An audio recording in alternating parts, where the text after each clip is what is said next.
Hello everybody and welcome back to Let's Play Legend of Zelda, A Link Between Worlds. I'm ZeldaMaster, and in this episode, we're going to be taking on the final palace within the game. This is going to be the Ice Ruins, and we're going to need our Fire Rod to take on this palace, of course. So, without further ado, let's go ahead and enter the palace itself. So, welcome everyone to the Ice Ruins. I like how I was calling it palace earlier when it's kind of ruins, but whatever, you get what I mean. Palaces, ruins, temples, dungeons, houses, they're all the same. Yeah. Okay, so what we want to do is use our fire rod to melt this gigantic cube of ice, and now we can continue. So this room looks a little confusing. What you want to do, and I believe if you played A Link to the Past, you'd instantly get this puzzle, is to pull the statue's tongue. Yeah, it's a kind of weird concept, and it doesn't really pop up at first, but I guess maybe, because you're like, why is the tongue so big? Let me try to yank it, I guess. But there we go, once we pull the statue's tongue, it will have these platforms start to rotate. Basically what they're doing is, you know, they're heading all the way to the bottom of these ruins, and then it's going to start going up.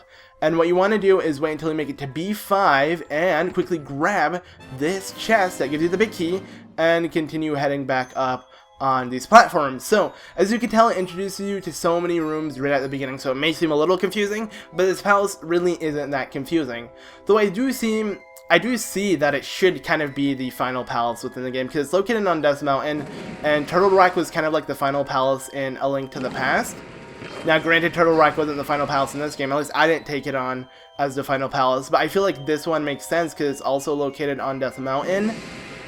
So yeah, I know Death Mountain just seems like, you know, the really dark place, even though it's snowy in this game. It still makes sense to me. I don't know.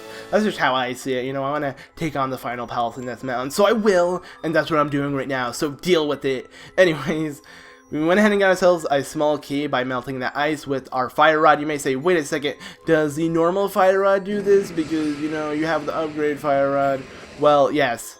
This fire rod is pretty much just like the normal fire rod, except it covers more distance when you throw the fire, and I believe it does more damage. But aside from that, it's kind of like the same thing. Anyways, once you get the small key, make your way to B1 and unlock this door. Once you get inside this room, you're going to find two statues with tongues. Pull the one that's on the left. I believe this guy is going to spawn. I wanted to kill it before he started moving, but there we go. And now we can continue on. So, we make our way here. There are a couple penguins. We've seen these penguins in Treacherous Tower. I normally would have seen them first in this palace, because I'm assuming they wanted you to take on Treacherous Tower after you took on every single palace within the game. But I didn't do that. I actually took on Treacherous Tower in the previous episode, so yeah. Anywho, we're going to go ahead and light these torches with our fire rod. I believe you can use your lamp as well, but I'm using the fire rod. I mean, we have the lamp right here as well, so let's go ahead and light this out and try. Yeah, it works. It works, you know, it's no different, but a key appeared from doing that, and we're going to go ahead and pick up that key, as well as pick up this compass on the way. So there we go, we got ourselves a compass. Let's go ahead and make our way up here, and this will lead us to where the key is. We're just on the other side. So, like usual, we're going to go ahead and merge on the wall to make our way around a certain area we couldn't access and pick up said key. So there we go. And believe it or not, we're actually going to use the key literally right now. Now what I want to do is actually run down here, and actually be careful, because I believe, yeah, there's an enemy, and oh, what? Link actually jumped as then he was going to fall, but I was able to turn him back on the track, which is pretty cool. You know, he's back on track, yeah! But there we go. Okay, so we got the small key, we unlocked this door, we're back here on B1, just a little bit higher than we were before. And what we're going to do is we're going to merge on the wall, make our way over here, pick up this small chest that will give us a blue rupee, and then merge on the wall and head to the opposite side of the small chest. That will actually lead us here to this statue that has the tongue, and you just want to pull the tongue's statue. This tongue statue? The statue's tongue. I guess I guess since the statue is so big, I consider it to be more of a tongue than a statue, if anything. Even though it's still a statue of a tongue, so I don't know what I'm saying. But anyways, that has this platform move, jump down here, since it has been located somewhere else, and now we're in this room. What I wanted to do actually is actually burn that ice that was, or rather melt that ice that was on the wall, because if you do that, you can easily merge on the wall here, make your way here, and this will take you to a small fairy fountain, kind of just like two fairies. So if you need the fairies, well, there are some fairies here. I don't think I really need them. So I'm just going to continue on. Now what I want to do is go ahead and melt this ice. That will have this switch open up, and yeah, I'm going to quickly show you guys what's inside this room.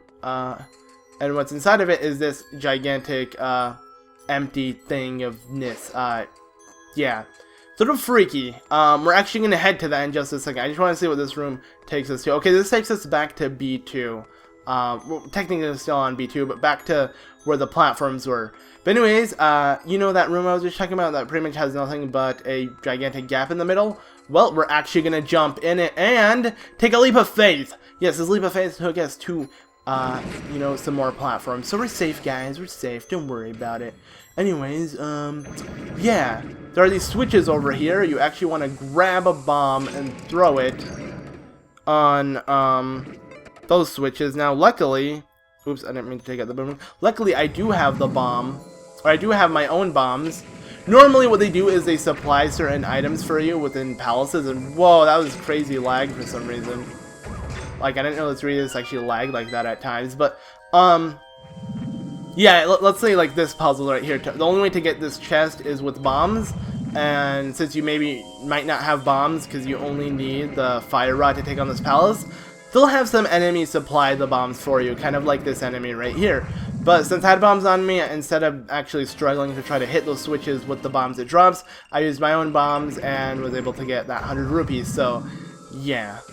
I believe we stumbled upon similar puzzles like this before. It's generally just a lot easier when you have all of the items with you, and luckily since I have them all purchased, they're with me forever. But anyways, now that we got that chest, we're going to go ahead and make our way over here.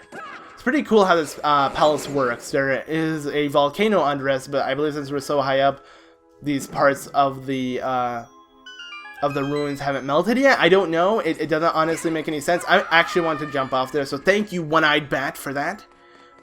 Because once you light that torch, this platform will rise up and down, and you can go ahead and ride it, and it will take you up here to B3, but on a different side of B3. And we're going to go ahead and take this platform to continue on. So, yeah, so far so good. I'm actually going to jump down here first to pick up this chest. And now I want to head back to B3 on those platforms. Because it would have took us somewhere else to continue on throughout the palace. But, you know, I want to pick up all the chests. Because that's what I do. You know, I pick up all the chests within the palaces and ruins and stuff. So, yeah, and that guy's going to knock me off, isn't he? Whatever. Kind of like how there's like steam coming out of the ice, I believe, because it is on top of the volcano, which is really weird, but yeah. And something else that's actually really cool, I believe if you use your fire rod, yeah, it gets smaller. I think that's actually going to screw us over to where we can't do that. But it grows back. I don't know why I wanted to show that off so badly, because now it just slowed things down. I was about to make it back to that platform, but I had to do that because I'm just stupid. But yeah, I just realized this didn't grow back. Oh, geez. Are we going to be able to make it here? I don't think we can. Oh, no, we did. Okay. Apparently it slowly grows, or I believe it did already. I can't tell. Whatever. Let's go and jump on here, and who cares? But yeah, you can slowly melt those ice platforms, and they slowly grow as time goes on. You can melt it to become like really, really small. But if you wait a little bit, they will kind of regenerate again. I don't know how it works, but it happens. Anyways, make your way over here, and you're going to find a bunch of gigantic cubes of ice. What you want to do is melt them, at least until you hit the one in the center that holds the switch, and we're going to go and hit the switch now. So, to head to that area, what we want to do is actually backtrack a little bit, make our way up here, and actually take the room that's here on the right that I completely ignored. And the reason why I ignored it is because we couldn't actually head here unless we melted those ice cubes. But now that I have melted the ice cubes, we can continue. There's a chest up here that I want to get, and we're going to be getting that in just a sec. So let's go ahead and take this platform, have it take us upwards, and now we're on B2. I'm just going to sweep this area. By that I mean I'm just going to break all of these skulls, because they're, yeah, there's that switch that will unlock the door. I don't want to fight any of these guys. I just want to head over here, pull this tongue. This tongue will have this platform move all the way down and go somewhere else. Now this platform is not in our vision anymore. We don't know where it went. Well, keep in mind it's going to go somewhere that is going to make a lot of sense, if that makes any sense. But first, what I want to do is actually head here and pick up this stamina scroll, yeah! And now our stamina is pretty much double the size it was before, so awesome! So from here, we're gonna go ahead and head back up to that room we were in, and I guess continue on. But before I do that, I'm gonna go ahead and merge on the wall here, now that we have the upgrade stamina meter, and with that, we can head over here, and this will take us to a chest that we could have picked up, and that's right here. So there we go, we got ourselves a silver rupee. Yeah, you need the upgraded stamina gauge thing, because that's the only way you can head over here. As you can tell, it's really long, and literally your stamina is about to wear out by the time you make it to the end of it. So there we go. Alright, now what I want to do is go ahead and just ignore all of these baddies and make my way over here. There we go, finally. And this will take me to this small platform that I can go ahead and snipe that torch with my fire rod. That will open up this door, and I'm going to go ahead and jump down slowly so I don't end up falling off. I'm going to go ahead and make my way over here, and I'm going to pick up this chest. That will give us a monster horn. If you pick up this chest, it will only be 1 rupee inside of it, and it will have enemies spawn and try to attack you. I believe Wizrobes, to be exact.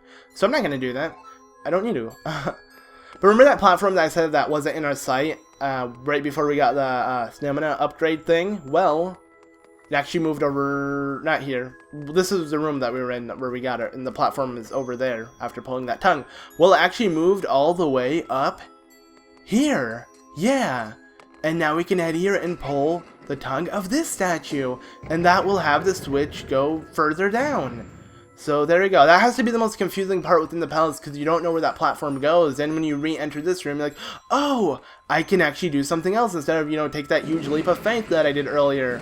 So it's taking me to a new area, and it pretty much has. Alright, so try leaving this room. It will stop you and have these penguins appear from nowhere, and we have to fight them. And they actually aren't that hard if you use your fire rod. What the hell? You're just like hugging me. Okay. Use your fire rod, they die really fast. But there we go, a portal will appear that will take us to the beginning of the palace, as well as these 2 doors will open. Now, the door you want to take is actually the one on the left, because the one on the right, you won't be able to do anything without really heading to the one on the left first. If that makes any sense. It actually does, because you're going to see what I mean in just a second. So, to be safe, I'm going to use bombs to take care of all of these enemies, so there we go. And now we're fine, so let's go ahead and wait for the ice to respawn, and just make our way over here, pull the switch, and the reason why I said we have to head over to the room on the left first is so we can have this platform, you know, cover up a certain portion of the room on the left. So yeah, that's kind of the reason why I did it. And the reason why I need said platform to be covering up this section of the room is so I can, let me quickly pull my flame rod out. And so I can do this. There we go, yeah! So as you can tell, the flame rod kind of like, or the fire rod rather, you know, when you shoot the fire, it kind of like twirls on the floor for a little bit, and it will end up hitting that torch, and that little torch will open up this door, and this switch will open up that door, and yeah. So far, so good. Now, we're going to jump down here. This chest will give us a key. Now we're going to head back to B2. The floor B2, and unlock the door that we couldn't actually head inside because it was locked. So yeah, we tend to head back to B2 a lot. You'll notice that because yeah, B2 is kind of like the main floor within this place, but the boss is located on B6, so I might be wrong. Anyways, let's head back to B2 with the small key in hands and head to that area I just said I was going to take, and that's up here. So instead of this room, instead of that room, we're going to head into this room because we have a small key. And there we go. So throw some fire with your fire rod over here. We'll have a really strong current of wind blowing. We're going to go in and just jump straight into it. It will blow us all the way back, and it will take us up to this platform where we can pull this switch. Yeah, we've been in this room where we opened those several doors, but we didn't have access to this statue's tongue. But now that we do, it will move it. So let's go ahead and head down here, head through this area, and just jump down. And we're pretty much at the end of the palace. So yeah, this is kind of like the final stretch. This walkway will take you back to this section of the palace. It's kind of like a shortcut. Basically, what you're going to be doing now is opening up a bunch of paths to be like back to certain rooms if you want to backtrack in any sort of way. Anyways, what I want to do though is just run my way through this area and make it to the end. But to do that, we're going to have to light this. I don't really care that I fell. It was definitely worth it because I was able to light that torch, and that had this platform appear, or this walkway, and we're going to pull this final tongue, and that will make this giant platform appear here. I feel like I said platform a whole bunch throughout this episode. Platform and walkway and all of those, but there's so many platforms moving. What do you want me to say? So, stepping on that switch will also make a shortcut up there, but in general, by having this platform right here in the center, we'll have access to, yeah, the boss. Took us forever, jeez. But it's finally here. By that, I mean it took us forever as in not this palace necessarily, but this whole Death Mountain trip we've been doing in the past couple episodes. So, yeah. But we're finally here. We're going to take on the boss for the Ice Ruins. Wasn't really that confusing, I guess. So like I said, the only confusing part was after you got the stamina guidebook thing. Guidebook? What? After you got the stamina thing, the scroll, there we go. They give you increased stamina. That's the only part that became difficult because we didn't know where that platform was that was blocking that area, like where it went and stuff. And I want to be careful. I just want to hit this guy with my fire rod. What you want to do is obviously melt the ice with the fire rod. And I believe if you don't hit it fast enough, it will slowly regenerate the ice back. I'm not entirely sure, as you can tell, because I'm pretty sure it does, because we hit it several times for it to melt all of the ice on it. And as you can tell, it's just wet, weird-looking plant that we want to constantly hit. It's just hopping around and stuff. As you can tell, it has an eye in the middle. Kind of like every single boss, you know, doesn't really matter what it is, as long as it has an eye, it's considered a badass boss, am I right? Yeah, that's Zelda for you. Which, granted, I don't really mind, but I do find funny how it's like such a reoccurring thing. Anyways, we're gonna go ahead and keep jabbing at the eye, and it's gonna head back to the center, and now it's like phase 2, where its eye looks a lot freakier, and it's gonna have more of these small orbs heading around it. As you can tell, what it does with the orbs is it like maps out a certain section of the platform you're on, and it freezes it like that, see? As you can tell, and it does like 2 hearts of damage. So you kind of want to be careful because this boss hurts and you don't want to fall either, but keep hitting it and we can continue. I'm pretty sure I have fairies on me, that's why I'm kind of not scared of what's going to happen next, but I, you know, would highly suggest actually avoiding what this boss does. So yeah, oh okay, so it just started shooting stuff at us.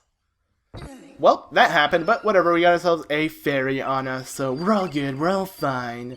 I was playing reckless until I made it to this boss, and I think that was my biggest issue. And generally, you can have the boss not hit you once if you quickly spam your fire rod on it as soon as it, you know, gets that gigantic weird ice thing around it. Just quickly spam your fire rod several times, especially with the upgraded stamina bar, and you'll be able to, you know, quickly melt all of the ice on it and just jab it with your sword a couple times. But anyways, with that done and defeated, the final stage awaits. There is the painting, and there is the final heart container within the game. This heart container will give us the 20th heart container. And yeah, so that does that for heart containers. So there we go. Look at this. 1, 2, 3, 4, 5, 11, 12, 20. There we go. We made it to 20. Yeah. And now it's time to go ahead and pick up this painting. Let's go ahead and get ready to see who the final sage is. It's actually kind of obvious, because like I said, I've been hinting towards it a lot throughout this Let's Play. Yeah, it's Rosso. Well, just look at this. Who would have thought I'd see you here, Link? Not surprised to see me here, though? I've known for a long time that I was a sage. Never told anyone, though. It wasn't really a secret. I was just too busy mining all the time to mention it. Speaking of busy, now that all 7 sages are here, we'd better get down to business. We can use our power to dig up that Triforce of Courage for you. You'll need it to defeat Yuga. So here you go, little guy. Take this, and then go save Hyrule.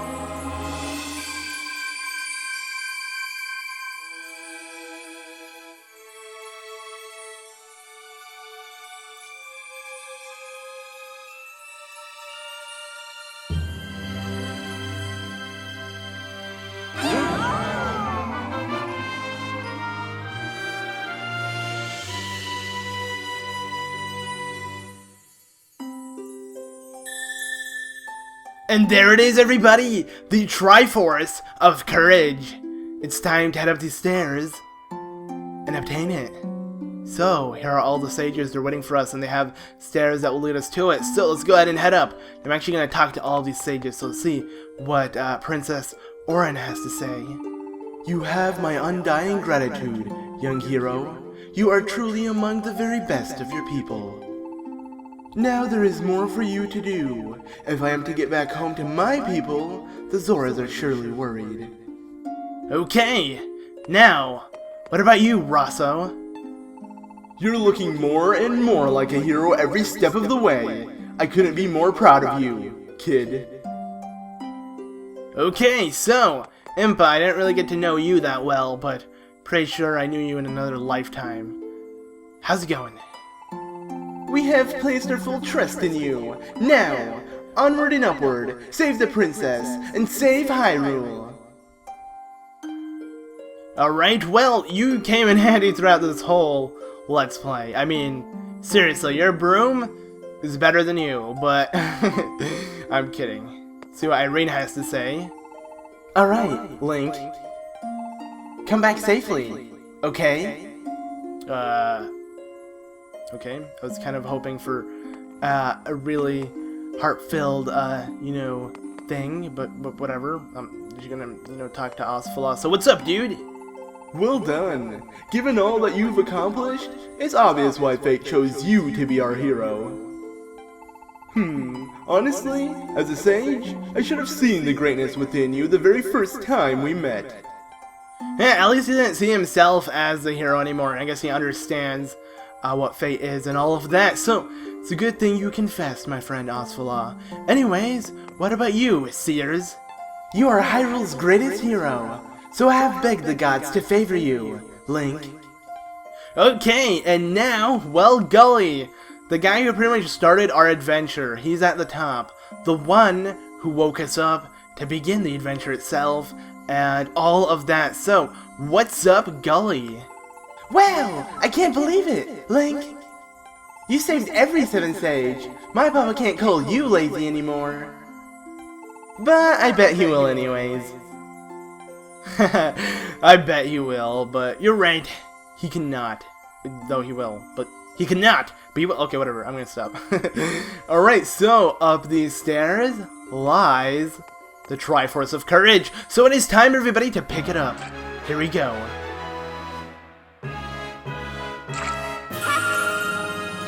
You got the Triforce of Courage!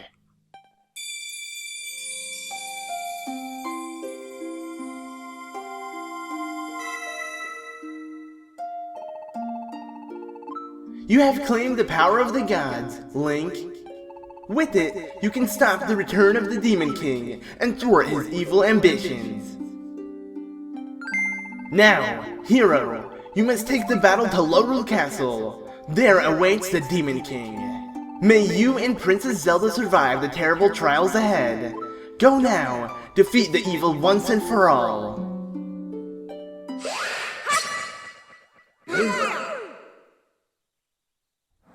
And we're back. So, that was pretty intense, and now that we have the Triforce of Courage, it's finally time.